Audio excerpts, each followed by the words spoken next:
Psalm 78, Maskil of Asaph. Give ear, O my people, to my law. Incline your ears to the words of my mouth. I will open my mouth in a parable. I will utter dark sayings of old, which we have heard and known, and our fathers have told us. We will not hide them from their children, showing to the generation to come the praises of the Lord and his strength, and his wonderful works that he hath done. For he established a testimony in Jacob, and appointed a law in Israel, which he commanded our fathers, that they should make them known to their children, that the generation to come might know them, even the children which should be born, who should arise and declare them to their children, that they might set their hope in God, and not forget the works of God, but keep his commandments, and might not be as their fathers, a stubborn and rebellious generation, a generation that set not their heart aright, and whose spirit was not steadfast with God. The children of Ephraim, being armed and carrying bows, turned back in the day of battle. They kept not the covenant of God, and refused to walk in his law, and forgat his works, and his wonders that he had showed them. Marvelous things did he in the sight of their fathers, in the land of Egypt, in the field of Zoan. He divided the sea, and caused them to pass through, and he made the waters to stand as an heap.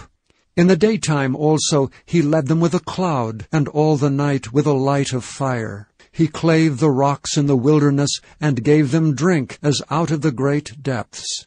He brought streams also out of the rock, and caused waters to run down like rivers.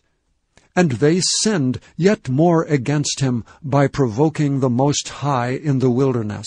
And they tempted God in their heart by asking meat for their lust. Yea, they spake against God. They said, Can God furnish a table in the wilderness? Behold, he smote the rock, that the rivers gushed out, and the streams overflowed. Can he give bread also? Can he provide flesh for his people?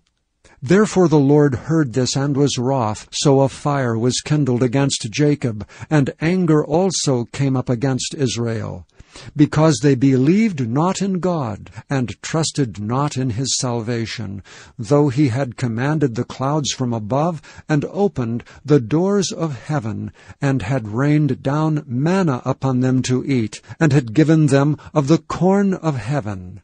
Man did eat angels' food. He sent them meat to the full. He caused an east wind to blow in the heaven, and by his power he brought in the south wind. He rained flesh also upon them as dust, and feathered fowls like as the sand of the sea, and he let it fall in the midst of their camp round about their habitations. So they did eat and were filled, and he gave them their own desire. They were not estranged from their lust, but while their meat was yet in their mouths, the wrath of God came upon them, and slew the fattest of them, and smote down the chosen men of Israel. For all this they sinned still, and believed not for his wondrous works.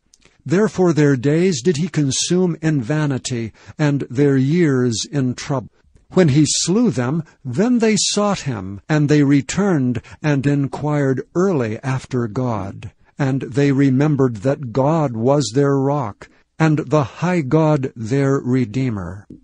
Nevertheless, they did flatter him with their mouth, and they lied unto him with their tongues, for their heart was not right with him, neither were they steadfast in his covenant.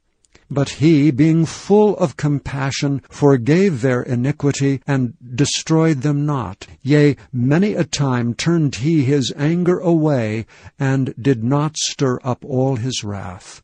For he remembered that they were but flesh, a wind that passeth away, and cometh not again. How oft did they provoke him in the wilderness, and grieve him in the desert? Yet they turned back and tempted God, and limited the Holy One of Israel. They remembered not his hand, nor the day when he delivered them from the enemy. how he had wrought his signs in Egypt, and his wonders in the field of Zoan, and had turned their rivers into blood, and their floods that they could not drink. He sent divers sorts of flies among them, which devoured them, and frogs which destroyed them. He gave also their increase unto the caterpillar, and their labor unto the locust. He destroyed their vines with hail, and their sycamore trees with frost.